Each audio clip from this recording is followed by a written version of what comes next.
first slogan was, "Well, you're always welcome unless you're a jerk." We came up with the name Joseph Kuliski, and what it was I had an alter ego, and it was called Lance Cordoba. And I said, that would be a little ridiculous. It's technically Joseph Kuliski, who is this character my dad made up. So we made it like as an old owner, ethnic owner from, say, Poland or Eastern Europe, and we called it Joseph Kuliski, and then just had the lights burn out in the appropriate places to spell Joe Kool's. And I always wanted to open, my own restaurant, bar and grill.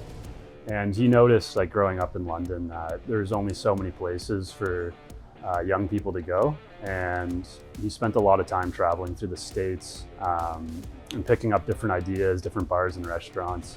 We got it going, and I didn't know what I was doing when I started, but gradually figured things out. And when did you open Joe Kool's? March 1st, 1983. People are going to laugh at that one.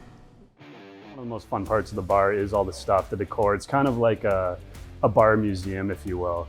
And so some of these newspapers on the wall behind me, that's part of the humor that kind of started the bar, is just these made up stories. Like, it was just a fun way to kind of be tongue in cheek. Like a lot of restaurants you go into and there's not that kind of personality. So it made people feel like they're in a fun place and feel more relaxed when they're eating here. I went to the States a lot, specifically Chicago and places like that, and saw places that had a lot of character, that looked more like a bar, and they're familiar now, but they weren't when we opened up. On the other side of me, you got all these photos on the wall, and those are all friends of my dad or customers or friends of the restaurant. And a lot of those photos were taken here, 40 years ago, and just kind of helps with the history of the place, right? And the atmosphere, make it more fun. It changes weekly how we feel about Joe Kool's, but I do like where everybody's welcome unless you're a jerk. That's kind of the motto of the whole place. No politics, no religion in the bar. Everybody gets along with everybody, and if you don't, we'll send you somewhere else. When we opened, our entire market was students, for instance, Western students. And that crowd stayed with us. All I know is Joe Kool's was like my favorite bar. You come in here, no matter if you come by yourself, you bump into a bunch of your friends, every bartender would come say hi to you, kind of thing. It was just like, that's the best place to come have a beer. Every Labor Day, when parents are dropping their kids off at Western or Fanshawe College, they say, "You're going to be here all the time." And I remember the kids for years ago, "I'm not going to be here, there's a bunch of old people," because our original crowd stuck with us through the years. But in the last few years, the students have come back in a big way. The community is great, and that's the reason why we've been here so long, is we've been very involved with the community with many different initiatives, and we like being involved.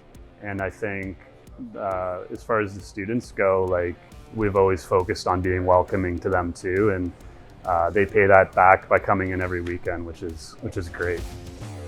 How Joe Kool's evolves, that's kind of like, Joe Kool's doesn't really evolve, that's the thing. It's like, you come here 20 years ago, you come here 20 years from now, hopefully it's going to look the same, hopefully still be open in the same spot. I think just doing what we've always done and not trying to reinvent ourselves. I think like a lot of places try to follow trends and adapt to new cool things, and we've got something that works here, and we're just going to continue to do it and hope people continue to like it. And like everybody knows, has a Joe Kool story. Everybody knows who Mike Smith is. I swear half the town worked for him at some point, one or another, at one of his establishments, but like, it's like almost like the whole city's local bar. Well, I hope when you graduate, if you move on and move to other places in the world, that you come back and see us. That's what we've had forever. And whether there's employees that come back or students that they had to come to London, hadn't been here in 20 years, and they come in and see us, I hope that that'll continue.